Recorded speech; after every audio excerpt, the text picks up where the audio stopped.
And how brilliant is it that there are young people working here at Mel as apprentices who are building buses that they then can see in service in their own community. That's something that people maybe think of an older generation doesn't happen anymore, but it is happening. And that's how the B Network is reindustrialising Rochdale and Greater Manchester. And actually, we're going to go further this week. We will announce tomorrow 160 T-level placements in the B Network. So more young people can have a path to a really good career. And it's all part of our alternative to the university route called the Greater Manchester Baccalaureate, the MBAC. So we give all of our young people a clear path in life. But obviously, the best news of all today is that the government is backing the B Network with £2.5 billion. Thank you, Secretary of State. This is fantastic news for Greater Manchester, because it will take the B Network into the next phase and into a really exciting future. I had a glimpse of that future last week in Ashton, in Tameside, where we have just brought through our first all-electric depot.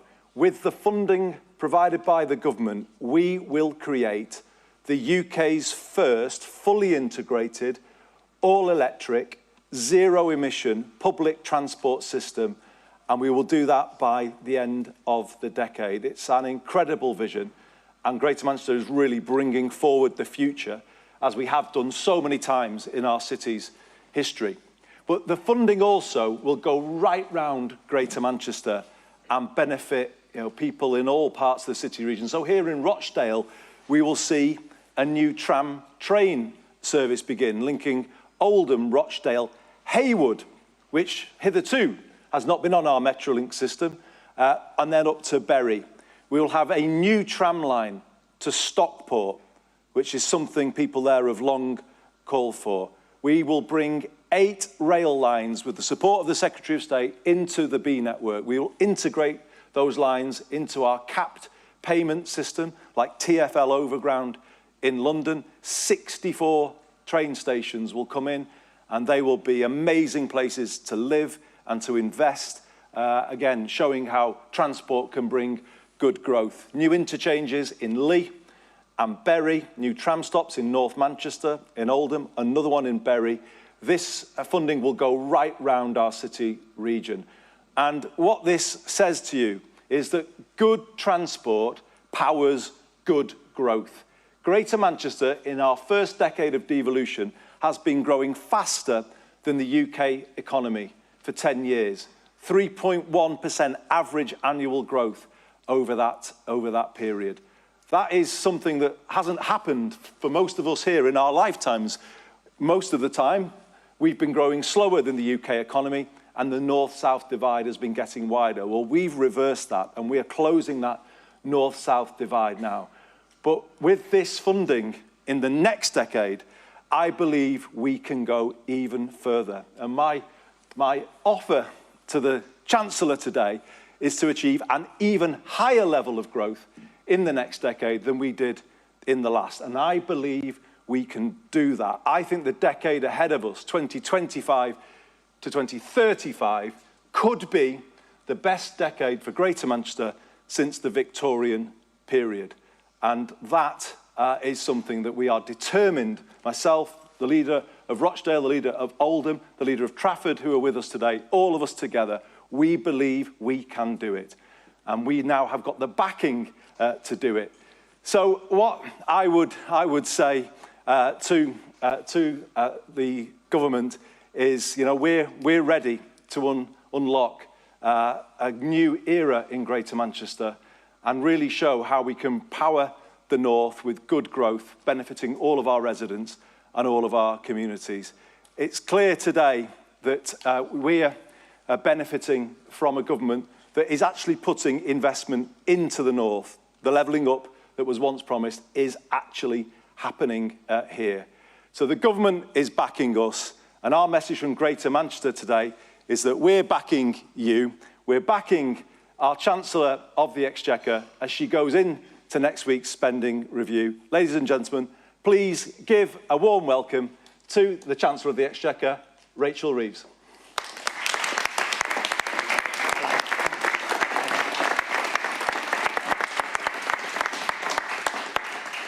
Thank you very much, Andy and Heidi. It's great to have you here as well today. And it's fantastic to be in Rochdale at Mellors Bus Factory. Not just a good local business, although it is that, but also a key part of the B network supply chain. And it's good to see so many familiar faces here, including the leaders of some of our local councillors. 11 months ago today, this government was elected on a promise of change, to deliver security for working people and renewal for our country, to build a stronger and more resilient Britain, a country built on and powered through the contribution of people in all parts of our country. Today I will set out more of our plans to make that a reality.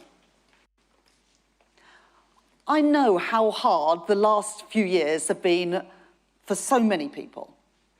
I have always been clear that the central challenge facing this government is to improve living standards and to renew our public services. And that the only sustainable way to turn around Britain's growth performance after 14 wasted years, to put more money in people's pockets, to revive our high streets, to give our children the opportunities that they need to succeed, and put simply, our plan is to make working people, to make our country better off. The central barrier to economic growth has been underinvestment. For too long, Britain has lagged behind every other G7 economy when it comes to business investment as a share of GDP. One of the consequences was that the last Parliament was the worst on record for living standards. This government's economic strategy is designed to fix that problem, underpinned by the 3 pillars that I set out before the election. First, stability, so that investors, businesses and families have the confidence to plan for the future. Second, reform, to remove the barriers that get in the way of so much potential. And third, investment, the lifeblood of growth and therefore of living standards. My cabinet colleagues and I have wasted no time in pursuing this agenda, overhauling our planning system, the single greatest barrier that businesses told me was standing in their way, starting in our first week in office with the biggest reforms to our planning system in a generation, launching Britain's first National Wealth Fund to help mobilise more than £70 billion of private sector investment into some of the industries of the future, like clean energy, defence and tech. Reforming our pension system to unlock billions of pounds of investment in British assets. Forging 3 new major trade deals to save and create jobs with India, the United States and the European Union, covering steel, manufacturing and agriculture. And alongside that, we'll be shaping the modern industrial strategy and the 10-year infrastructure strategy, bringing together government, business and working people to focus on the high potential parts of our economy and our future. We have already made significant progress. While it is just 1 quarter, the most recent numbers showed Britain to be the fastest growing economy in the G7. And real wages rose more in less than 10 months under Labour than they did over the first 10 years of the previous Conservative government. But we know that not enough people are feeling that yet. That trust remains low and prosperity is too narrowly shared. I know that we must do more. In a week's time, I will set out a spending review targeted squarely on the renewal of Britain, focused on the priorities of working people, by investing in our security, in our health, and in our economic growth, to deliver on the promise of change to make you and your family better off. I have long said that the only viable strategy for growth today is one that builds on strong and broad foundations. A Britain that is better off cannot rely on a handful of places forging ahead of the rest. And so we must reject once and for all the exhausted idea that a strong economy can be powered by just a few people, just a few industries, just a few parts of our economy. The result of such thinking has been growth created in too few places and too few people feeling the benefits. Wide gaps between regions and between our cities and our towns. A sense of injustice as a social contract phrase, and diminishing returns for both growth and productivity. For every success story, and there are many, there is potential that is held back by the uneven distribution of opportunity, by the long legacy of deindustrialisation and past political choices that consigned whole industries and whole communities that depended upon them to decline. And yes, by spending decisions made down in London. Now, I've been a Leeds MP for 15 years. Another great city, Andy. Like so many of my colleagues, wherever they represent, and so many of our constituents, I am painfully familiar with big promises that come to nothing. The frustration that people feel as good work and opportunities slip away, while young people are presented with a choice to stay close to home where they want to be, or to move away and find a better job paying better wages. Families wrenched apart, or opportunities missed out on. No one should have to make that choice. So that is why I and my colleagues are determined to change things. Because I know that there is brilliant talent to be found right across our country. I can see that potential in all of our towns and our cities. The creativity and scientific rigour in our universities. The leading businesses pushing at the frontier in sectors that will be core to our modern industrial strategy, in tech, energy, transport and finance. I see that potential everywhere that I go. I know that a prosperous United Kingdom depends on the economic strength of all its parts and on the contribution of working people everywhere. And that is why this autumn, I will be partnering with the Business Secretary and with the Mayor of the West Midlands, Richard Parker, to host a regional investment summit to showcase the investment potential that all of our regions have to offer. Over the next week, you will hear a lot of debate about my so-called self-imposed fiscal rules. Now, contrary to some conventional wisdom, I didn't come into politics because I care passionately about fiscal rules. I came into politics because I want to make a difference to the lives of working people. Because I believe as strongly now as I did when I was inspired to join the Labour Party almost 30 years ago, that every person should have the same opportunities as others to thrive and to succeed, no matter what their parents do, no matter where they grow up. And because I know that economic responsibility and social justice go hand in hand. Now, after 2022, no one should need to be told about the dangers of reckless borrowing for the financial security of ordinary families. When Liz Truss and the Conservatives trashed market confidence in our British economy, it was working people who paid the price. Be in no doubt, Nigel Farage and Reform are itching to repeat that exact same experiment, to pursue those fantasy economics all over again. And the results? Well, they would be the same. Market instability and interest rates rising, with soaring rents and thousands of pounds extra on families' mortgages. Businesses would pay more for their borrowing, and pensions that people save hard for will be put in peril again. I will never take those risks. Labour will never take those risks.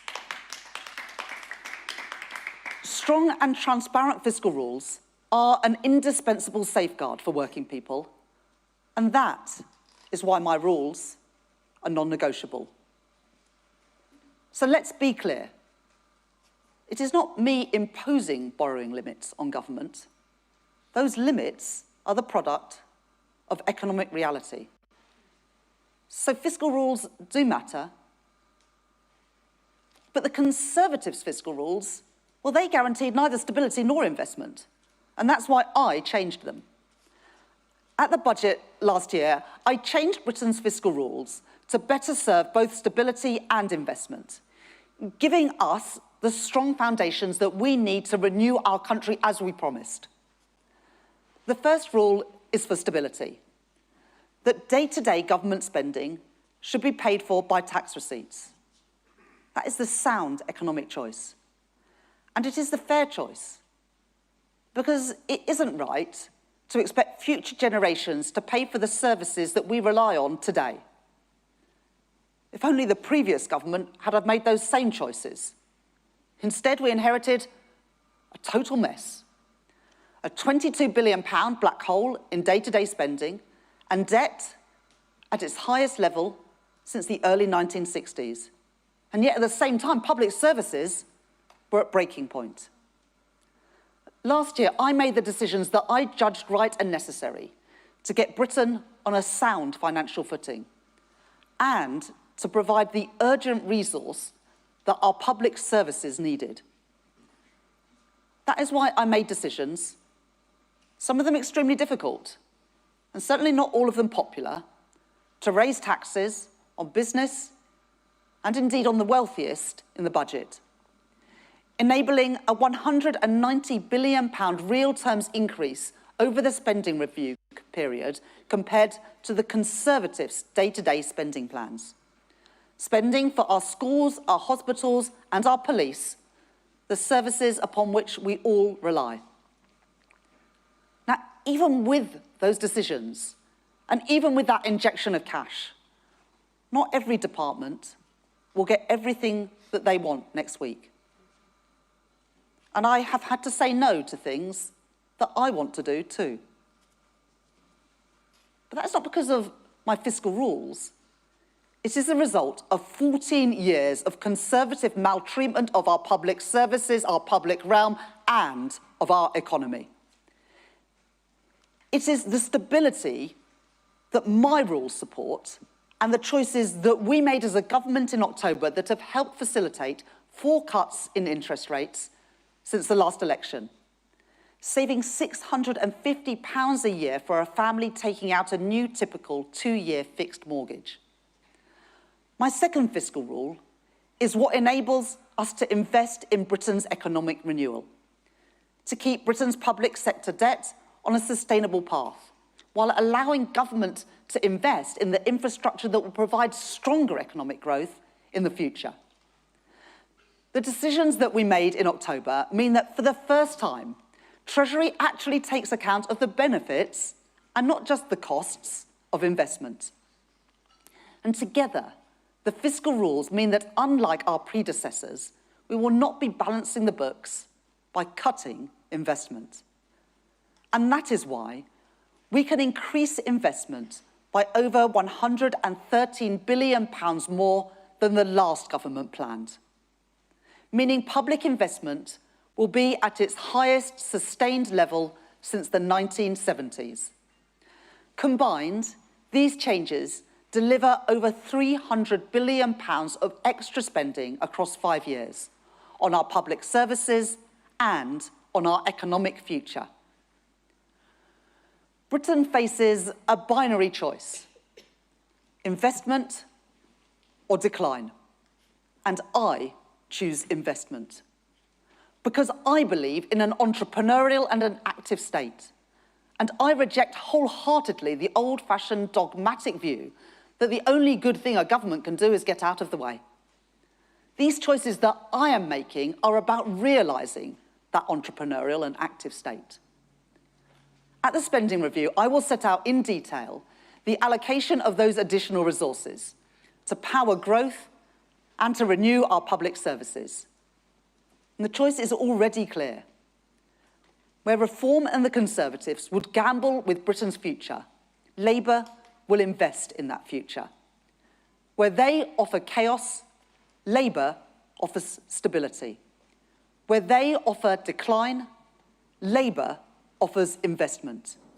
And where they offer more of the same, we offer change. Change that we can now deliver because of the choices we have made.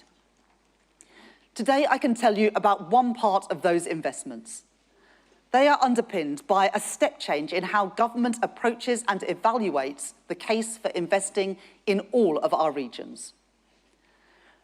The Treasury Green Book sets the guidance for how public servants assess the value for money of government projects.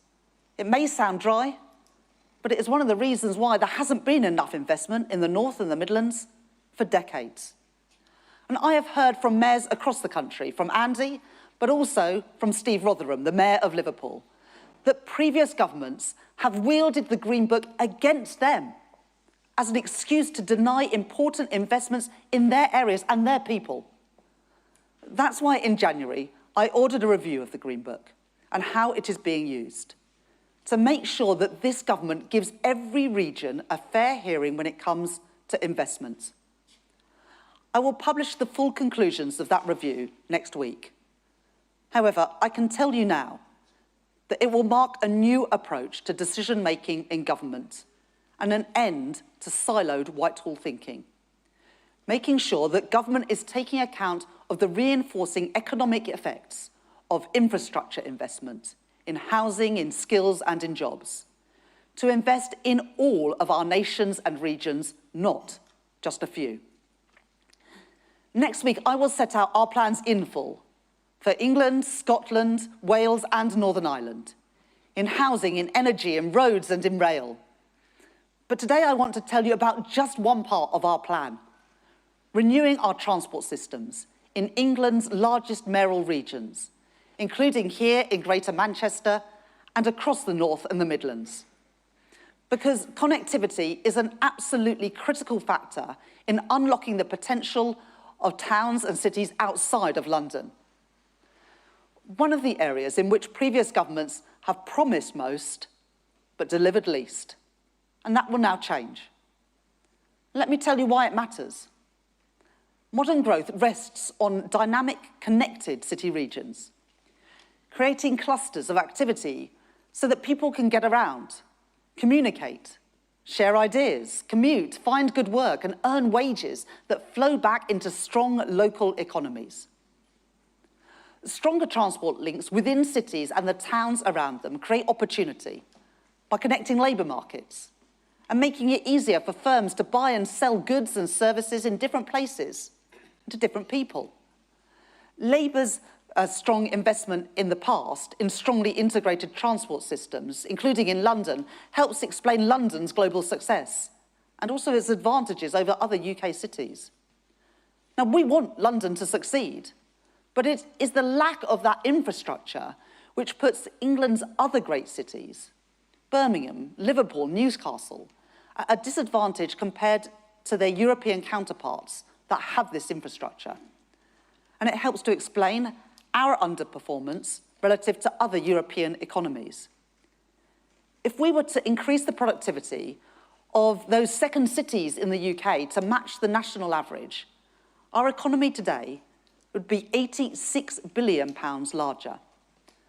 And so because this government believes that prosperity must come from the contribution of us all, because all of the sizable evidence shows that public investment can crowd in many times its volume in private investments, and because we know the potential that exists in all of our towns and cities, I can tell you today that we will be making the biggest ever investment by a British government in transport links within our city regions and their surrounding towns.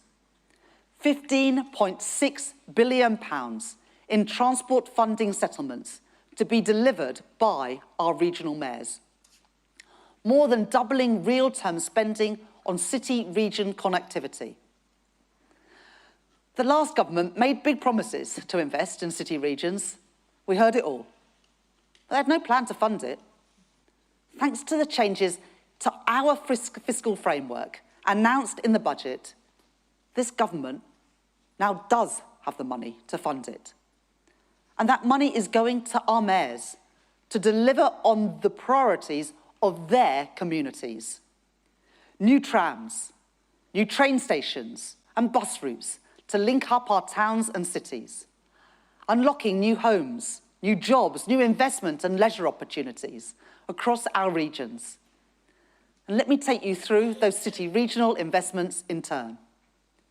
Investment in Greater Manchester to help make the B network that is built here in Rochdale the UK's first fully integrated zero-emission public transport system by 2030, with new tram stops in Bury, North Manchester and Oldham, and a new Metrolink extension to Stockport, meaning shorter commutes into central Manchester, making sure that 90% of Greater Manchester residents will live within a 5-minute walk of a bus or tram that comes at least once every half an hour.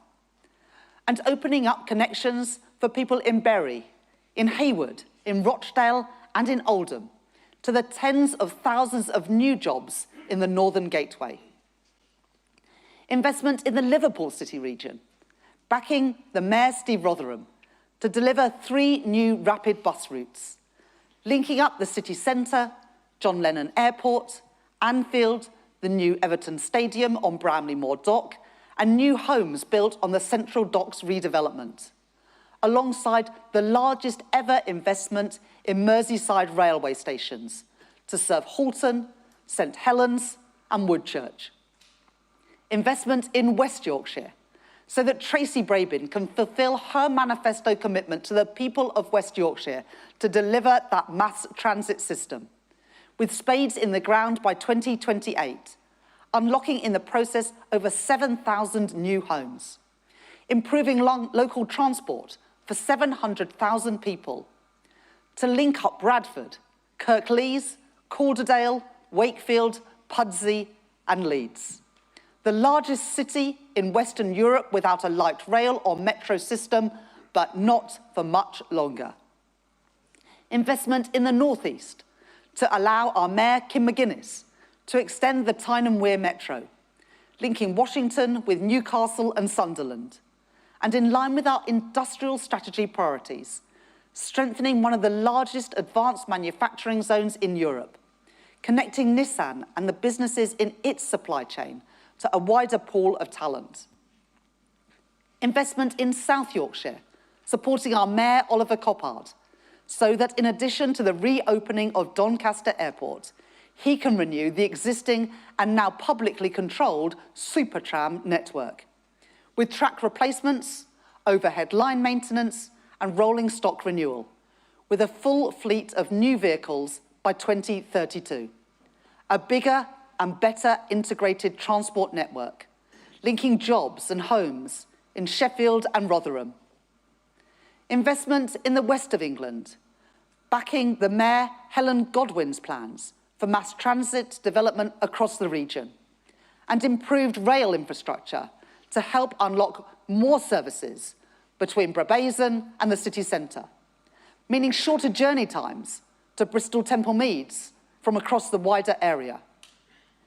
Investment in the Tees Valley, in Middlesbrough Station, unblocking local networks and increasing capacity on local lines.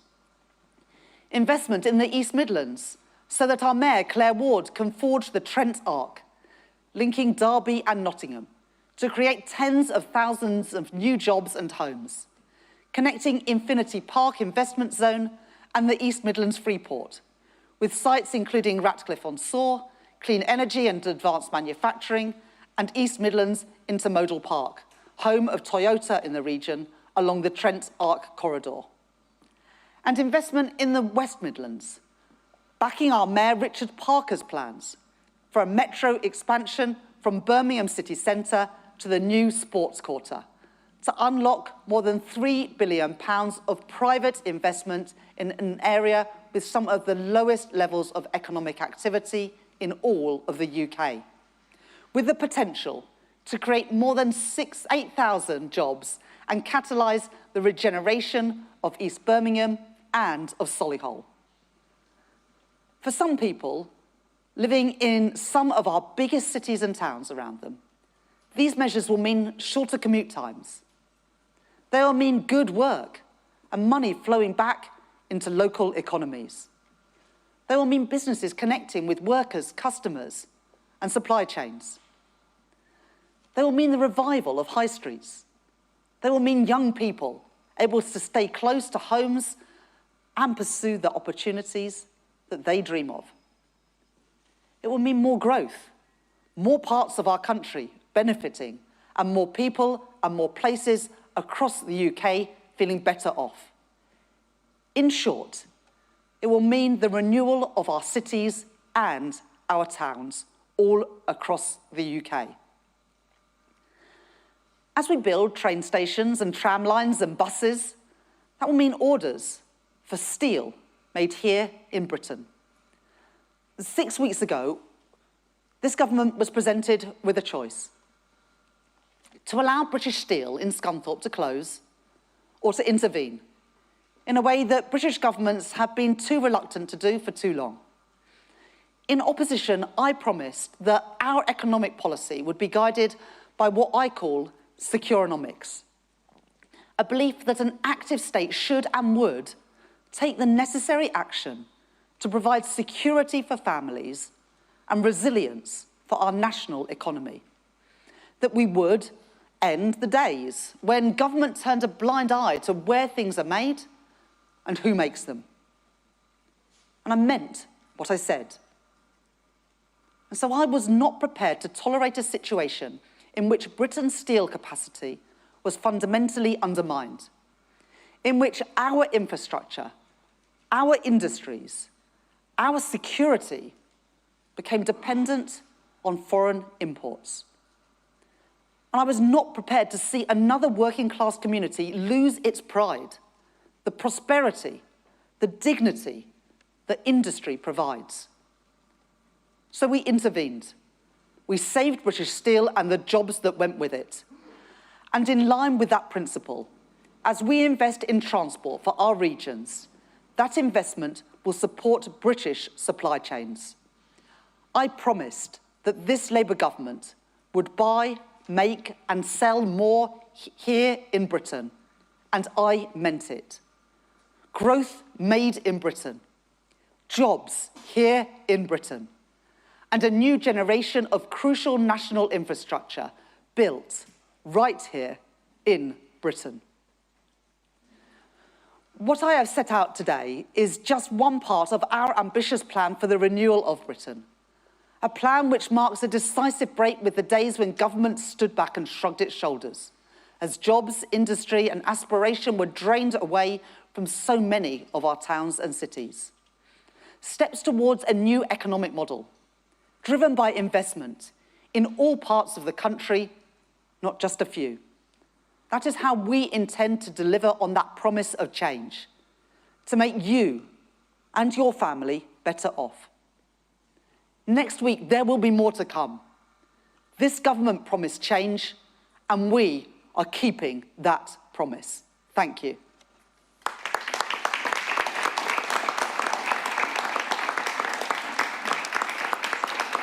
Okay. I'll take some questions now. We start with BBC Northwest Tonight, Kevin Fitzpatrick. Hi. So the local leaders will no doubt welcome this announcement today, but you'll be aware that what they say is the big thing which would dramatically... So the local leaders, I'm sure, would welcome this announcement today, but you'll know that they also say that what this northern economy really needs to move things forward and rebalance the economy is new investment in the rail infrastructure, and there's been a big campaign for that commitment that the Tories made before you to build the Crossrail for the north, particularly initially Manchester to Liverpool.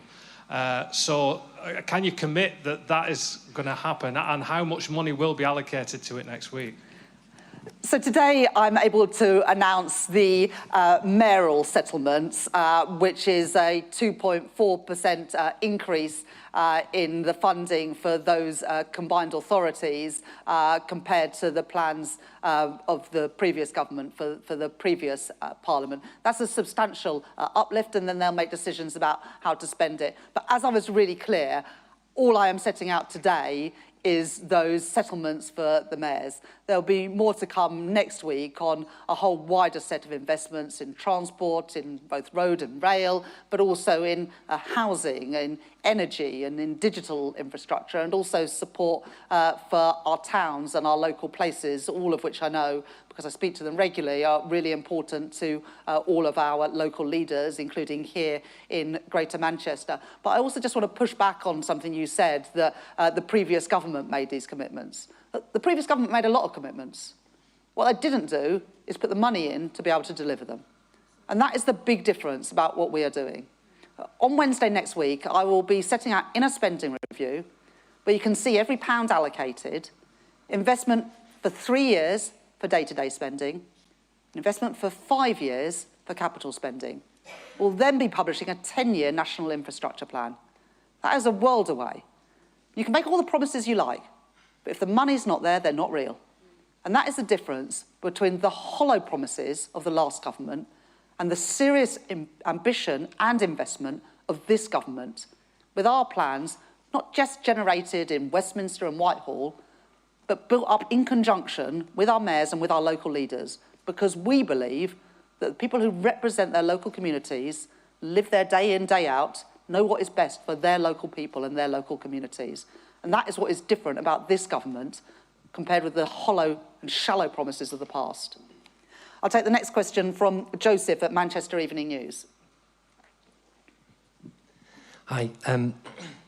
Sorry. Just following on from Kevin's question, I mean, we at the Manchester Evening News have been campaigning for the new line from Manchester to Liverpool, so we hope the reports that it's happening are true.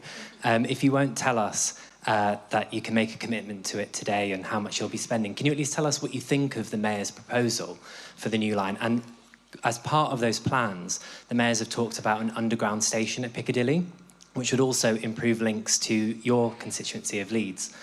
So can you tell us whether that will feature as part of the plans?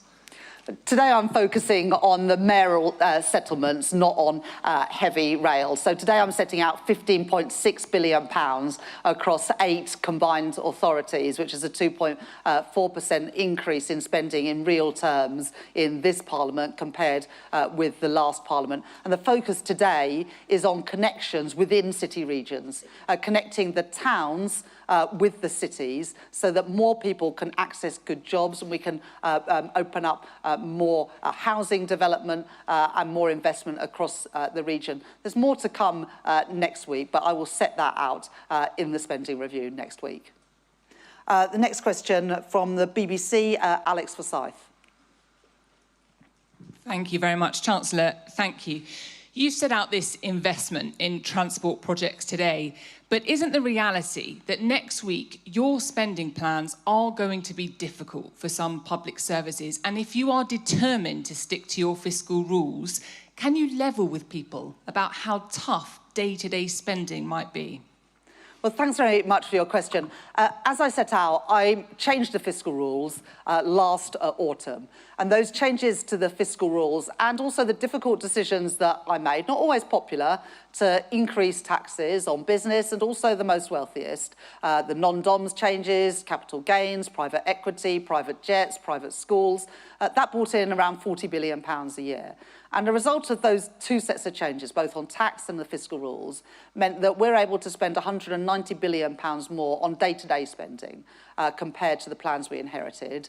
And we're able to spend £113 billion more on capital spending compared to the plans we inherited. So overall, the spending review that I will be publishing next week will have more than £300 billion more spending over this Parliament than the plans we inherited just 11 months ago.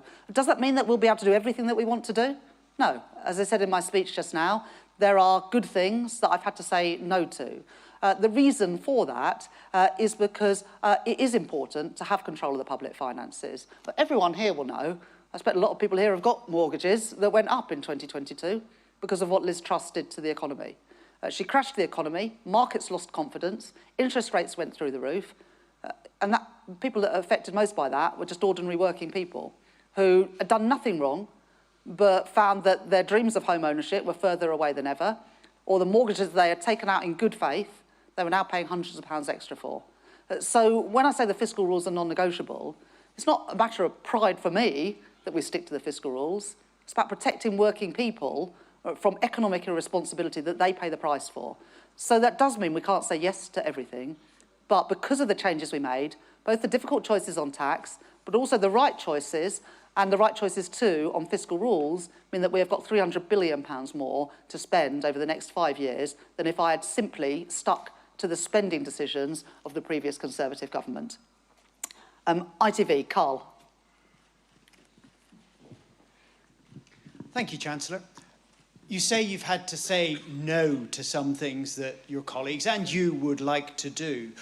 Are your manifesto commitments on policing, housing and energy at risk? We made those commitments in our manifesto and we stick to them. All of the manifesto commitments that we made were fully costed and fully funded.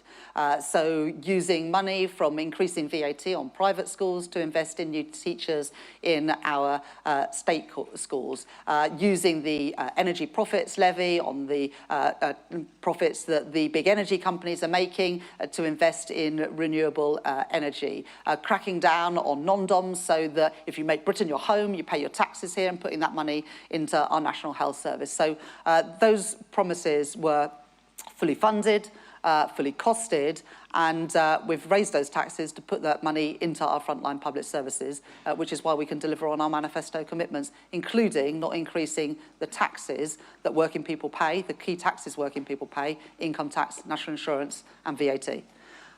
Sky, Beth. Thank you, Chancellor. Beth Rigby, Sky News.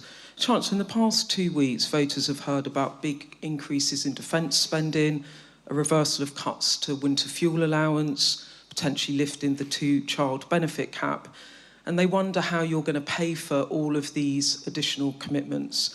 The Deputy Prime Minister, Angela Rayner, is pressing you for more wealth taxes. Andy Burnham thinks that you should look again at council tax so that people with bigger homes potentially pay more. You've ruled out changing your fiscal rules. Can you be honest with the public that you cannot rearm and do all the rest on welfare with either really deep cuts elsewhere or future tax rises? So do Angela and Andy have a point? So the increase in defence spending that underpins the Strategic Defence Review that was published earlier this week is funded by a commensurate reduction in the international aid budget. We took that down from 0.5% of GDP to 0.3% of GDP, so we could lift defence spending from 2.3% of GDP to 2.5% of GDP. So that is fully costed and fully funded. And as we've been clear on winter fuel, we will set out how we will fund that at the next fiscal event. We'll set out the funding or set out how everything would be paid for in the budget in the autumn. But it is important that everything that we do is funded because that's how people know that we can afford it. So you're not ruling out tax rises in wealth taxes or revaluation of council houses? Well, I'm not going to write another 4 years' worth of budgets before we've got even through the first year of this government. But we made tax changes in the autumn last year worth £40 billion so that we could provide that injection of cash into our public services. But the most important thing that we can do to have money for public services is to grow the economy. And that's why we changed the fiscal rules, why I changed the fiscal rules to take investment out of the rule about balancing the budget. And that's what's enabled the £113 billion extra of investment expenditure. And as the Office of Budget Responsibility and the IMF have evaluated, the changes that we've already made around planning will already make our economy bigger, contributing to higher tax revenues, which we can then reinvest in our public services. Next question, if I take Martina from The Sun. Thank you, Chancellor. With fiscal headroom vanishing by today, can you repeat here your pledge not to increase income tax, VAT and national insurance, and your commitment at the budget to unfreeze income tax thresholds? I already, in my answer to Carl, said that the commitments that we made in the manifesto not to increase the key taxes that working people make, income tax, VAT and national insurance, are promises that we stand by. We will implement what was in our manifesto. Take the question from The Telegraph from Amy Gibbons. Hi, thank you, Chancellor. Just following on there from Beth's question, will you consider the ideas put forward in Angela Rayner's memo for the budget, or will you rule them out completely? And do you believe Angela's fully behind your economic strategy? And just very briefly, can you guarantee Lord Hermer will keep his job despite the revelations of the past week? Thank you. So it is perfectly normal for government ministers to come up with ideas about government. That is what collective government is about. Angela Rayner had ideas around, I think, around £3 billion of tax changes, some of them in housing, which is an area that she covers. But we did raise taxes by £40 billion in the budget last year, much more than £3 billion. And indeed, we've unlocked £300 billion of additional spending. We took the tax choices that we needed to provide that initial injection of cash into our public services, which is what has enabled us to spend £190 billion more over this Parliament on day-to-day spending. And then, of course, as I said, the rule around capital spending has unlocked a further £113 billion so that we can invest the £15.6 billion, for example, that I've announced today for regional transport settlements. The Prime Minister obviously appoints the Cabinet. That's in his gift, whether that's my job or any other job, but I have full confidence in Richard Hermer. Question from Aggie from LBC. Thank you, Chancellor. Aggie Chambray, LBC. You said last year that the last budget was a once-in-a-parliament tax hike. Will you repeat that vow today? Yes, we made decisions in the budget last year to increase taxes by £40 billion. I have absolutely no intention of repeating a budget on that scale again. That budget was absolutely necessary because the previous government left a £22 billion black hole in the public finances, not some year in the future, but in the fiscal year we're in. They had already spent the reserves set aside for genuine emergencies 3 times over just 3 months into the financial year. So I had to take immediate action, both to put our public finances on a firm footing and also to ensure that our public services that had been committed funding, but that money hadn't been made available, to make sure that they could continue to function. I've now drawn a line under that economic mismanagement. People can be confident that our public finances are on a firm footing, and this week I'll be allocating funds based on the budget settlement that we made last year. So nothing like that will happen again? I've just said that. The question from Daisy at The Times. Thank you, Chancellor. Sir Mark Rowley has warned that if frontline policing is faced with cuts in the spending review, forces will have to make stark choices about which crimes they investigate. Which crimes are the government happy for police to ignore? We will be increasing spending on police in the spending review next week, so that's not a decision that, or a choice that I would recognise. Any other questions? Catherine? Thank you, Catherine Forster, GB News. Chancellor, you refer to people in the North being made big promises that come to nothing. You're here today, but 5 months ago, you announced a huge infrastructure splurge based pretty much entirely on London and the South East, the areas that are already doing the best. Isn't it the case that for the Treasury, the North is an afterthought. And also, if I may, more uncertainty about tariffs today. Isn't it the case that Donald Trump's vagaries are proving to be the stuff of nightmares for you?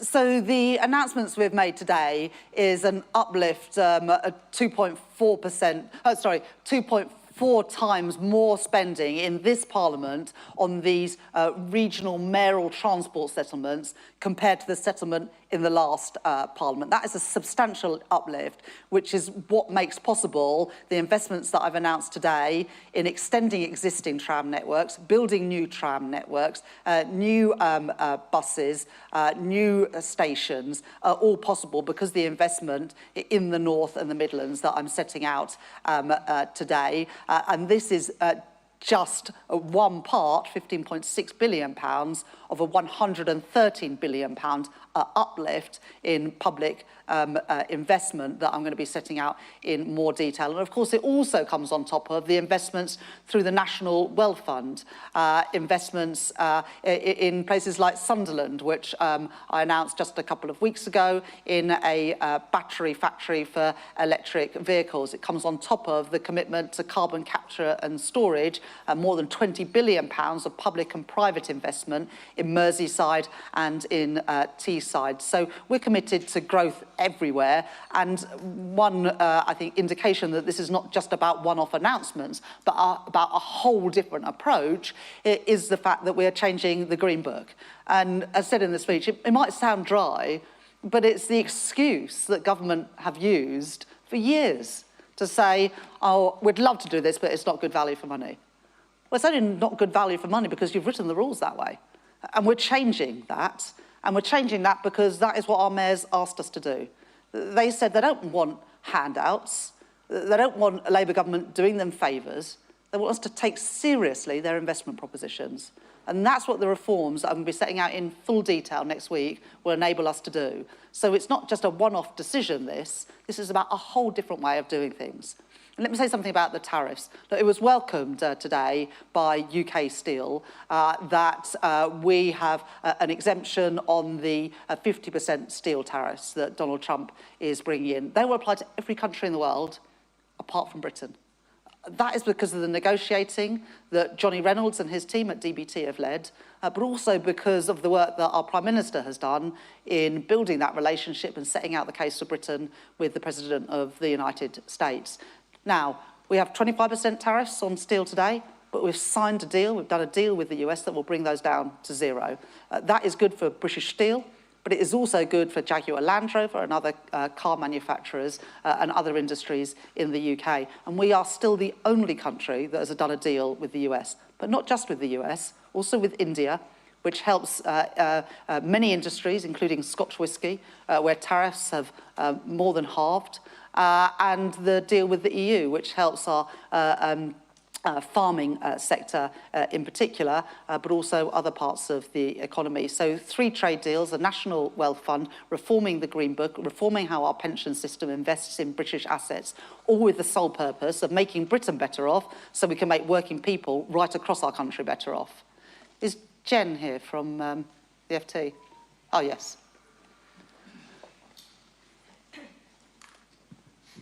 Hello, thank you. We published a story this morning about the Labour Party postponing its latest business engagement event at the last minute. It was due to take place on June 23rd. And we spoke to a number of businesses who've been asked to pay £5,000 a head, who are getting increasingly jaded by constant requests for cash from the party in the name of business engagement. This is the second similar event Labour's cancelled in recent months, and in both cases you were due to speak. Why is Labour organising and then postponing or cancelling these events? And are you trying to use British business as a cash point? Thank you. I think that it's well known that I regularly meet British businesses in my capacity as Chancellor, also as a local MP, and when I'm on visits right around the country, as I am doing right now at this great bus company here in Rochdale. So look, I don't think that is a valid criticism of me as Chancellor that I don't spend enough time with business. I go around the country every week meeting with businesses, but also meeting with working people who are the lifebloods of our economy, and also meeting with smaller businesses who represent around 90% of our economy. So, I'm proud of the relationships that I've got with businesses and with working people. And I think, you can see that in the announcements we're making today and the support that they have from the business community, but also working people, the trade unions that represent them, and mayors that represent their local areas. I'll just take a couple more questions, then we'll have to wrap up. Yeah, lady there. Thank you, Chancellor. Sophie Huskisson from The Mirror. Pensioners are waiting anxiously for details about changes to winter fuel payment eligibility. Will we get them in next week's spending review? And if I may, another quick one. Will you have to increase defence spending to 3.5% of GDP over the next decade to keep Donald Trump on side and keep pace with NATO? Thank you.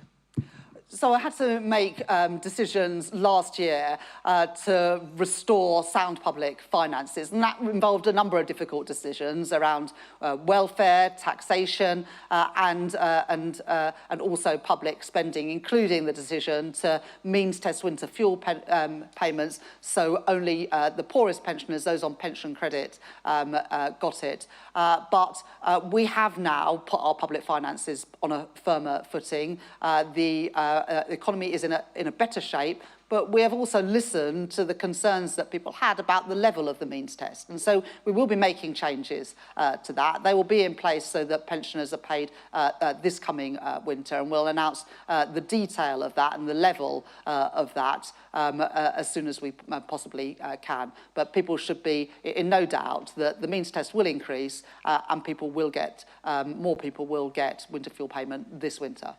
On the question about defence spending, that we've set out a fully costed, a fully funded plan to take defence spending to 2.5% of GDP within just 2 years, and we will take defence spending to 3% in the next Parliament. Of course, that's got to be dependent on economic and fiscal circumstances, but we are already, and we will set out more detail of that increase to 2.5% in the spending review next week. Final question, yes, lady there. Hannah Al-Othman from The Guardian. Chancellor, how much of a priority is tackling child poverty, given that the strategy has been delayed? And do you share Keir Starmer's hope that you'll be able to scrap the two-child limit that has been described by Gordon Brown and many others as cruel? So that is a cap that we inherited from the previous government, and it will cost, I think, just over £3 billion to reverse. And I have been clear that we won't make spending commitments without being able to, explain where the money is going to come from. But this government is determined to reduce child poverty. It's a moral mission for this government. It's why we have already started on that with the rollout of the first breakfast clubs from April at primary schools. It's why we've put more money into childcare so that more parents can work more hours to balance work and family life and put more money in their families' pockets. But every Labour government has reduced child poverty. We are determined to do so as well. The Child Poverty Task Force will be reporting in the autumn, and then we'll be setting out further plans. Thank you very much for being here today and for your questions, and thank you to the leaders of the Council as well for coming. So there you have it. The Chancellor in Manchester unveiling that £15.6 billion worth of spending in infrastructure, trams, trains, buses in the mayoral authorities across the North, the Midlands and the West Country too. Everything from £2.5 billion for Manchester, 2.4 for Birmingham city centre and the West Midlands there, down to 800 million for the West of England, improving rail infrastructure, links to Anfield and Everton, Liverpool, John Lennon Airport and trams across Sheffield, Doncaster, Rotherham and much more. Let's discuss it with Sam Coates. He's been listening to that. What do you make of the announcement, Sam? So Rachel Reeves, the Chancellor, was doing quite a lot of heavy lifting in that speech. There was an announcement, there was an argument, and then she took some questions which were in themselves quite revealing. Now, there's a headline announcement, as you were just saying, is money for transport for various mayors, various combined authorities amounting to about £15 billion. Now, that's £15 billion of what's known as capital spending, project spending, as it were, one-off project spending. And basically what's happening today, and in the days up to the spending review and the days after, is that Rachel Reeves has a pot of about £113 billion. So today she spent the first 15 billion of that. You'll hear a lot more of it spent. That's the money that she's able to spend because she changed the fiscal rules at the end of last year when she came into power. And it's basically an attempt to show that this government, this Labour government, is spending money, not just doing cuts. Because the big argument from Rachel Reeves is that she's having to squeeze some buildings. And one of the headlines, some budgets, one of the headlines from her speech is she hasn't been able to give departments everything that they want. She is not able to do everything that she wants. So she is also, while spending with one hand, taking away with the other hand, and is trying to explain this rather confusing, rather contradictory appearance in the spending review that you're going to get, which there are cuts in some areas, but there are sort of spending splurges in other. And that's because of different types of government accounting, one of which is going to get a lot of money, one of which is not. And in some senses, Gareth, I thought that today's speech there was a little bit of defensiveness about it. Yes, she was making out the case that a lot of money has gone in and a lot of money's yet to do. But there was a lengthy section on how she didn't come into politics in order to enforce fiscal rules, but wants to make people's lives better. But there was a big defence of her fiscal rules. It was a defence of her fiscal rules that's almost been missing from the last few months in a funny way, because those fiscal rules, which are limits on the amount, self-imposed limits on the amount of borrowing which she allows herself to do, sort of promises to the market that Labour will behave when it comes to borrowing, have caused a lot of tension inside government, inside the Labour Party, because it has held back what this government's wanted to do. But here's the contradiction, I thought. On the one hand, she insisted that she was going to stick to her fiscal rules, and she was insisting that she wasn't going to raise taxes in a significant manner. But at the same time, as Beth Rigby was saying, our political editor, in the last few weeks, you've had lots and lots of promises of more spending, and particularly around things like reversing welfare cuts and benefit changes, that is going to cost quite a lot. And it's not quite clear where that money's going to come from. And she is sort of rather boxed in this kind of straitjacket, and so you could hear her making an argument, not necessarily from a place of strength, but more from a place of defensiveness, because there's a lot of politics in the background about how she's going to pay for things that she's got to undo, decisions that she made, which are separate to the spending review, but nevertheless all feed into her general reputation. Her big job today was to frame next Wednesday's spending review, where she divides up the pot of cash between government departments. She is making out that she is not doing austerity light because of this capital spending, which is a bit different, project one-off spending. Viewers will make their own mind up whether she was successful, but certainly projects now sound like they're going ahead across the north of England. Of course, you've always got to watch, Gareth, because we've had lots of these announcements before, but they don't actually happen in the end for lots of reasons. So we'll see whether these ones actually do. Sam in our Westminster studio, thank you so much. Let's take you live to Manchester. Beth Rigby, our political editor, was there with the Chancellor. And Beth, as Sam pointing out there, this is kind of the beginning of a big week for the Chancellor. This was the first outing for her, that £15.6 billion worth of announcements and funding into infrastructure, into travel. How would you mark her homework so far?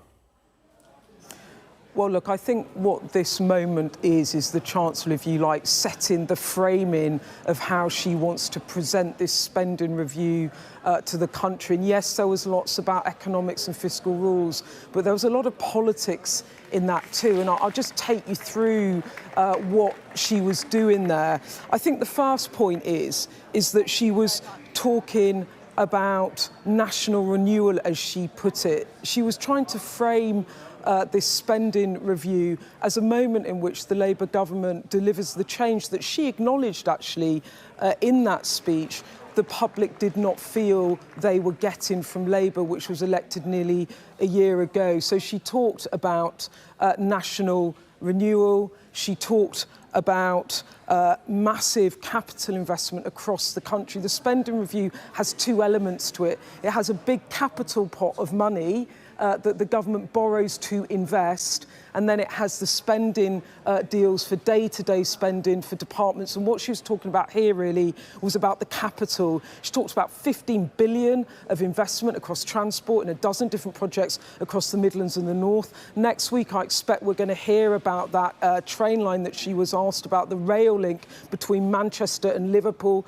Andy Burnham, the mayor here, saying it's really critical for what he calls the Northern Arc. If you think of the Oxford-Cambridge line or sort of regeneration zone in the southeast. This is a northern arc of regeneration that mayors up here want. So she's talking about capital investment and national renewal, and she's framing it as Labour's answer to those voters in the Red Wall and in the Midlands that chose Labour in the last government and now feeling disillusioned. She then had a political point, actually, which was about reform and the Conservatives. You heard her talk there about fantasy economics. Labour really think that Nigel Farage made a political error last week where he promised to lift the two-child benefit cap without saying how he would fund it, whilst also making other commitments, for example, on lifting the threshold of income tax.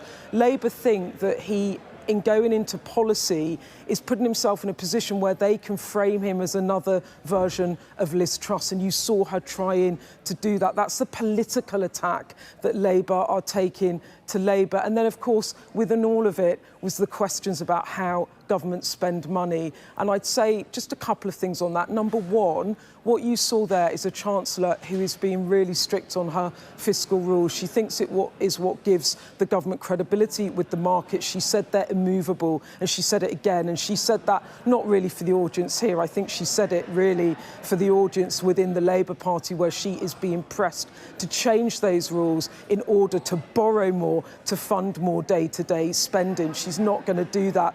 The obvious questions then are, where do you raise tax, or where do you do deep spending cuts if you're going to try and deliver all of those things? And there really aren't any answers on that. And I think that a lot of the debate going into next week and beyond will be about tax rises. Angela Rayner is pressing her for wealth taxes, Andy Burnham, and we've interviewed him for our electoral dysfunction pod, and you'll hear that later today. Tomorrow is talking about reevaluating council tax bans, so people with wealthier houses pay more.